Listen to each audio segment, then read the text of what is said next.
Muy buenas noches, bienvenidos a su programa Índice Económico. Soy Marilena Vega y como todos los miércoles saludo a Darío Celis. Darío, muy buenas noches. Buenas noches, Marilena Vega, ¿cómo estás? Hoy vamos a platicar de cuáles son los mecanismos de defensa que tiene usted como contribuyente ante estos cambios en reforma tributaria. Acompáñenos. De acuerdo con la encuesta mensual de noviembre de Bank of America Merrill Lynch, realizada a directivos de fondos de inversión en Latinoamérica, el 77% de los inversionistas encuestados prevé que las agencias de calificación crediticia le quitarán a México el grado de inversión. La iniciativa privada invertirá el próximo año aproximadamente 160,000 millones de pesos en 15 obras de infraestructura. Se tratan de obras principalmente de comunicaciones y transportes y serán financiadas por completo por las empresas. Para esta edición del Buen Fin, la Concanaco Servitur prevé un crecimiento de 50% en las ventas electrónicas, lo que equivaldría a 9,000 millones de pesos. En la versión del 2018, de los 112,400 millones de pesos de ventas totales, 6,000 millones correspondieron al comercio electrónico. Los hackers que atacaron la red interna de la mexicana Pemex están solicitando a la petrolera 565 bitcoins, equivalentes a unos 5 millones de dólares. Vea lo que le preparamos en torno a las obligaciones fiscales y sobre todo los mecanismos de defensa que tiene a su alcance como contribuyente. Prodecon es un organismo que, entre otras atribuciones, fomenta la cultura contributiva, realiza propuestas de modificaciones normativas y legales, identifica e investiga problemas sistémicos, celebra reuniones periódicas con autoridades fiscales federales, interpreta disposiciones legales y emite recomendaciones, medidas correctivas y sugerencias. Es el órgano defensor del contribuyente, es decir, si usted presenta alguna inconformidad con su declaración fiscal, si se ve involucrado en un caso de defraudación o de robo de identidad, así como si requiere de asesoría legal, son funciones que vía Prodecon puede resolver. Si se encuentra ante un acto o resolución de autoridad fiscal federal en la cual se determine un crédito fiscal no superior a 30 salarios mínimos vigentes en la Ciudad de México y no tiene un abogado que lo represente, puede acudir a la Prodecon en busca de representación legal y defensa para verificar si la autoridad actuó conforme a derecho. Muchos cambios se avecinan para 2020 que tendremos que ajustarnos los contribuyentes. ¿Cómo operará y cómo nos puede ayudar la Prodecon? De esto platicamos el día de hoy con el maestro Luis Alberto Plasencia. Él es titular en funciones de la Prodecon.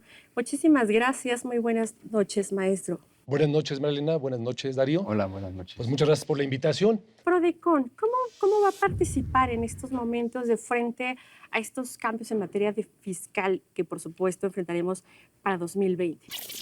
Me parece que es importante puntualizar dos aspectos. El primero es la interrogante que están formulando los contribuyentes, los ciudadanos, las personas, si con motivo de la reforma en materia fiscal penal, Prodecon va a poder apoyarlos.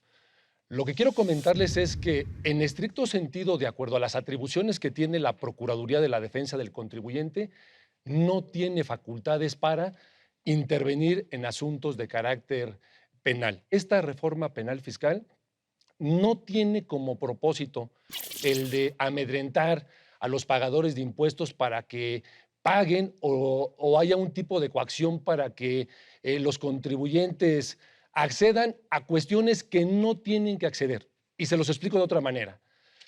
Se reformaron 5 leyes en materia punitiva.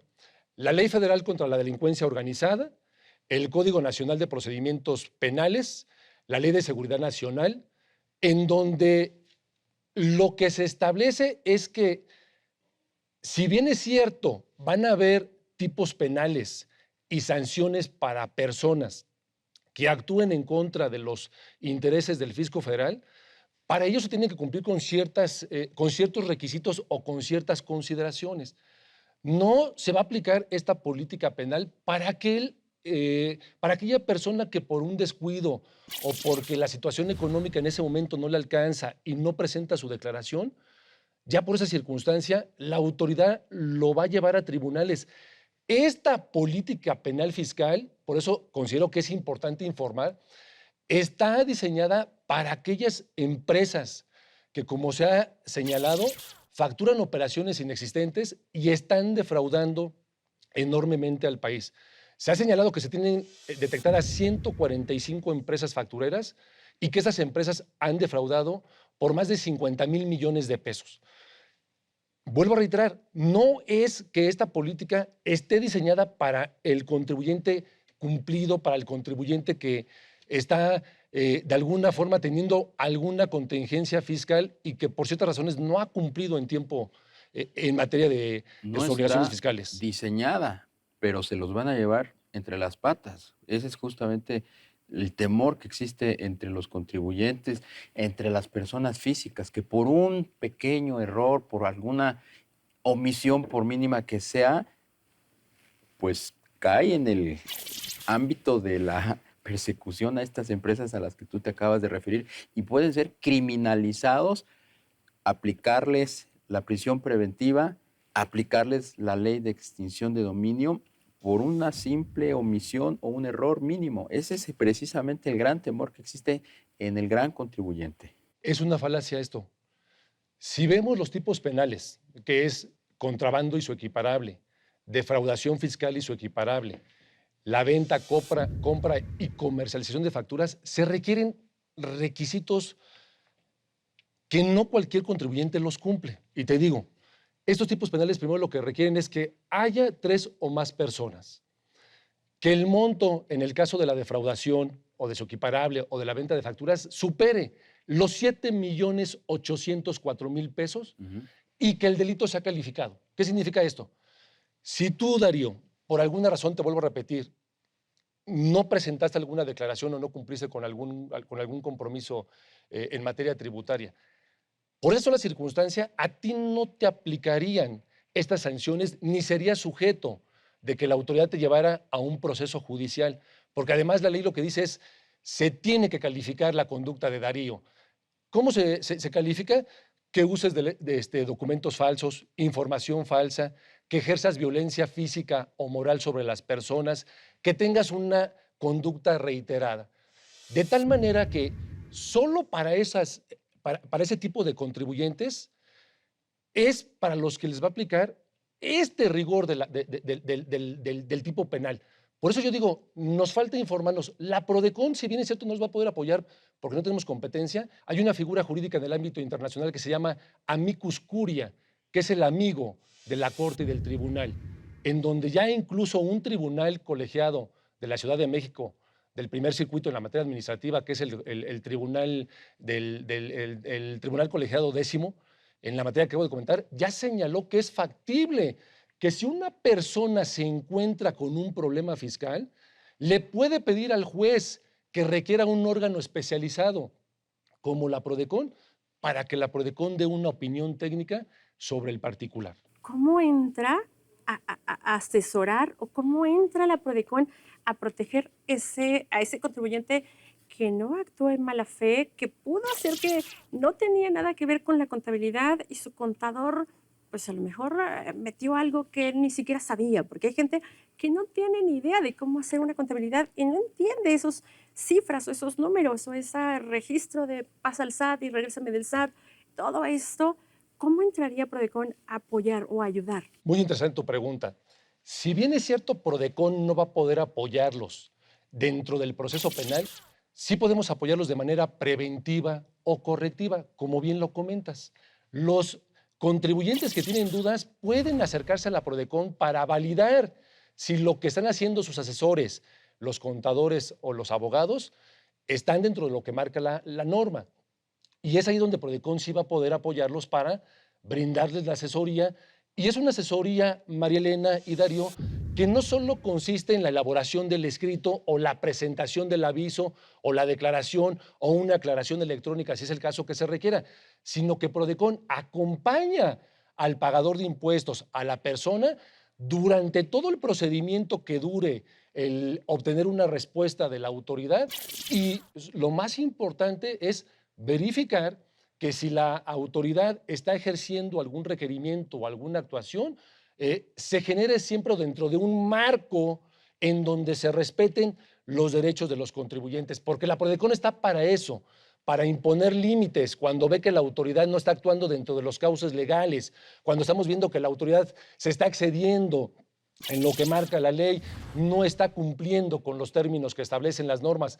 Para eso está la Procuraduría de la Defensa del Contribuyente, para llamar al orden en el caso de que veamos que alguna autoridad tributaria no esté cumpliendo con las buenas prácticas administrativas que demanda una buena administración tributaria. ¿Estiman ustedes que a partir del próximo año se incremente el número de asesorías de los contribuyentes en la Procuraduría? No porque sean perseguidos desde el punto de vista penal, como tú ya nos aclaraste, y donde no tiene competencia la PRODECON, pero sí en el número de expedientes o de dudas que el contribuyente tenga enfrente en función de estos cambios a las regulaciones y a los códigos fiscales? Cada año, afortunadamente, en la medida en que el ciudadano, las personas conocen de PRODECON, hemos incrementado considerablemente nuestros servicios. En la actualidad, la PRODECON ya superó el 1,000,000 de atenciones a los pagados de impuestos. Tan solo en este año ya llevamos 250,000 atenciones. Sí se va, yo considero, y estamos proyectando en la PRODECON, que sí va a haber un incremento, y lo que les puedo comentar es que PRODECON va a pelear la buena batalla en la reforma en favor de los pagadores de impuestos. ¿Han tenido acercamientos tanto con la Secretaría de Hacienda como con el SAT, como con el objetivo de que la aplicación de la ley sea la correcta y que no haya malas interpretaciones donde caigan contribuyentes que dices, bueno, pues mientras se investiga si sí o si no, pasaron 2 años? Afortunadamente, cuando PRODECON detecta que un problema empieza a ser reiterado, tenemos un servicio que se llama la elaboración de un análisis sistémico, en donde no necesitamos cantidad.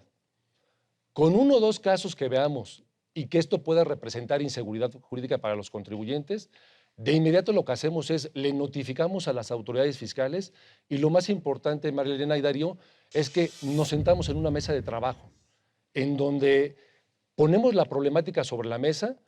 Como especialistas en la materia tributaria damos de manera respetuosa nuestro punto de vista y afortunadamente a través de estas mesas de trabajo y de esta interlocución hemos logrado también uno de los propósitos que busca la PRODECON, que es un equilibrio sano entre la autoridad fiscal y el propio pagador de impuestos. Pues muchísimas gracias, Luis Alberto Plasencia, titular en función de la PRODECON, la Procuraduría de la Defensa del Contribuyente. Muchas gracias por estar esta noche aquí en Índice Económico. Encantado y muchas gracias a ustedes y a su audiencia por la atención. Muchas gracias. Gracias. Buenas noches.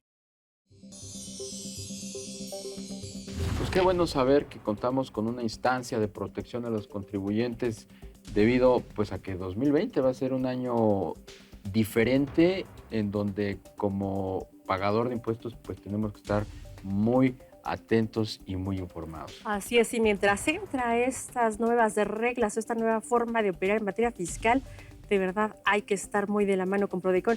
No vaya a ser que la interpretación sea la no adecuada. Darío Celis, muy buenas noches. Muy buenas noches, gracias por habernos acompañado. Lo esperamos el próximo viernes a las 11:15 de la noche por ADN 40 Índice Económico.